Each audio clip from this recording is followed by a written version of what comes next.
inside the death of Robin Williams and the horrific disease he never knew he had. After Robin Williams died by suicide in his California home on August 11, 2014, an autopsy revealed that he had Lewy body dementia. On August 11, 2014, Robin Williams was found dead in his home in Paradise Cay, California. The actor was discovered with a belt around his neck, and investigators later found cuts on his left wrist. Tragically, it was soon confirmed that Robin Williams died by suicide at the age of 63. Up until that point, Williams had spent nearly his whole life making people laugh. A talented comedian and Academy Award-winning actor, he was highly respected among his peers and cherished by his millions of fans. But despite his happy-go-lucky persona, Robin Williams struggled with alcoholism and drug addiction early on in his career.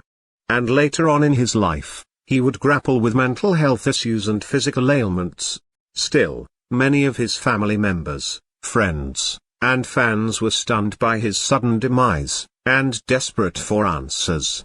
How did Robin Williams die? Why did Robin Williams take his life? Tragic truths would soon emerge, inside the troubled life of America's most beloved comedian. Robin Williams was born in Chicago, Illinois on July 21, 1951. The son of an executive for the Ford Motor Company and a former fashion model, Williams was eager to entertain at an early age. From family members to classmates, the future comedian simply wanted to make everyone laugh. When he was a teenager, his family relocated to California. Williams would go on to attend Claremont Men's College and College of Marin before briefly moving to New York City to attend Gilead School. Robin Williams soon went back to California to give the comedy world a try, and created a popular stand-up act in the 1970s. Around the same time, he started appearing in numerous TV shows like Mork and Mindy. But it was in 1980 that Williams would make his big screen debut in the movie Popeye as the titular character.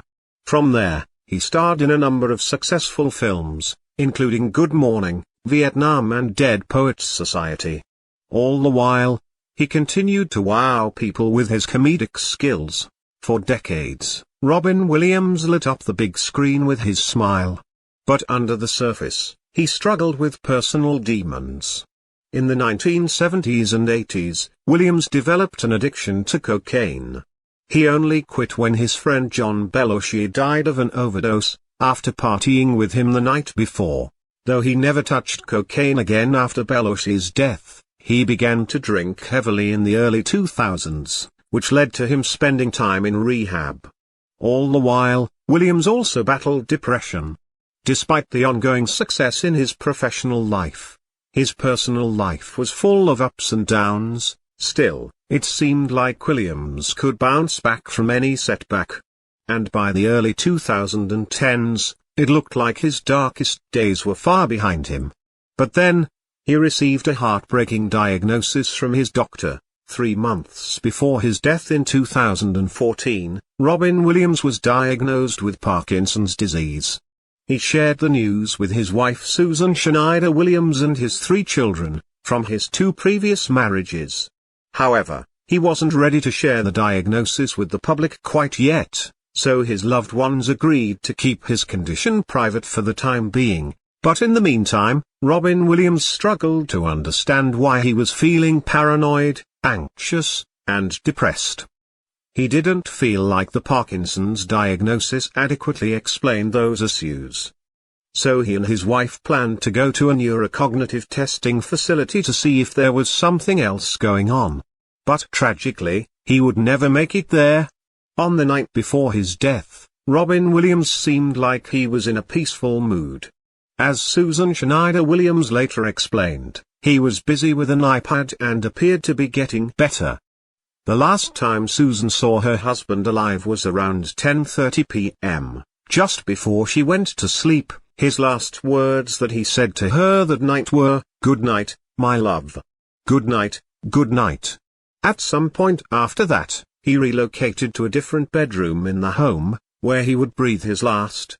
On August 11, 2014, Robin Williams was found dead by his personal assistant at 11:45 a.m. At that point, his wife had left the house, thinking that her husband was asleep. But his assistant decided to pick the lock on the door. Inside, Robin Williams had clearly died by suicide. Discovered in a seated position on the floor, he had used a belt to hang himself, with one end tied around his neck and the other end secured between a closet door and door frame in the bedroom. Police later noticed superficial cuts on his left wrist. On a nearby chair, investigators found Williams' iPad, which did not contain any information related to suicide or suicidal ideation, 2 different kinds of antidepressants, and a pocket knife with his blood on it, which he had apparently used to cut his wrist. Since he was clearly already gone, no efforts were made to revive him, and he was declared dead at 12:02 p.m. There were no signs of foul play at the scene, and the only drugs in Williams' system were caffeine, prescribed antidepressants, and levodopa, a medication used to treat Parkinson's disease. An autopsy later confirmed that Robin Williams' cause of death was suicide by asphyxia due to hanging. His loved ones and fans were devastated when they learned how Robin Williams died. Meanwhile, his publicist put out a statement that he had been struggling with severe depression in recent times. So, many assumed that this was the main reason why Robin Williams took his life, but only his autopsy would reveal the true culprit of his anguish. As it turned out, Williams had been misdiagnosed with Parkinson's and had a different disease, which remains largely misunderstood to this day. What disease did Robin Williams have? According to his autopsy report, Robin Williams was suffering from Lewy body dementia, a devastating and debilitating brain disease that shares characteristics with both Parkinson's and Alzheimer's.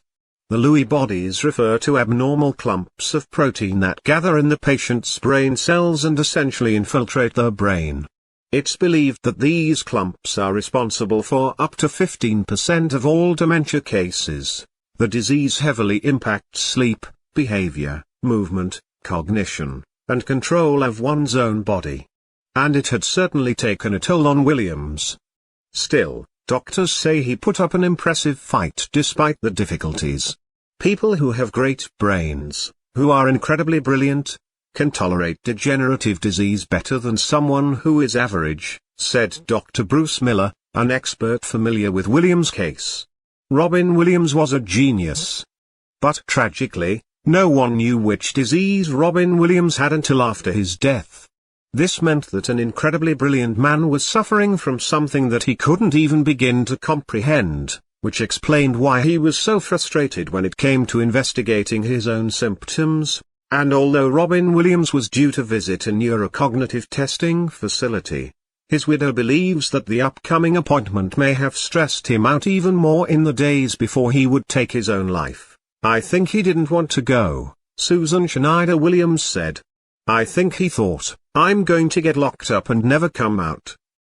Why did Robin Williams take his life? While Robin Williams had struggled with drug addiction and alcoholism in the past, he had been clean and sober for 8 years before he died. So for his widow, rumors that her husband had relapsed into his old habits again before his death made her feel angry and frustrated. As Susan Schneider Williams later explained, "It infuriated me when the media said he'd been drinking, because I know there are recovering addicts out there who looked up to him, people dealing with depression who looked up to him, and they deserve to know the truth." As for the claims that Robin Williams took his life because he was suffering from depression, she said, "It was not depression that killed Robin. Depression was one of, let's call it, 50 symptoms, and it was a small one." After doing more research on Lewy body dementia and speaking to numerous doctors, Susan Schneider Williams attributed her beloved husband's suicide to the horrific disease that he didn't even know he had. Medical experts agree. Lewy body dementia is a devastating illness. It's a killer. It is fast, it's progressive, said Dr. Miller, who works as the Director of Memory and Aging at the University of California, San Francisco. "This was about as devastating a form of Lewy body dementia as I had ever seen. It really amazed me that Robin could walk or move at all. While Robin Williams sadly never learned what disease he was suffering from, his widow felt a sense of relief that she could at least put a name to it. Since then, she has made it her mission to learn as much as she can about the illness, to educate others who may be unfamiliar, and to correct any inaccurate assumptions about what caused her husband's death.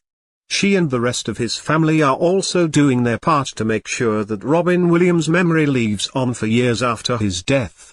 And there's no question that this beloved star will never be forgotten.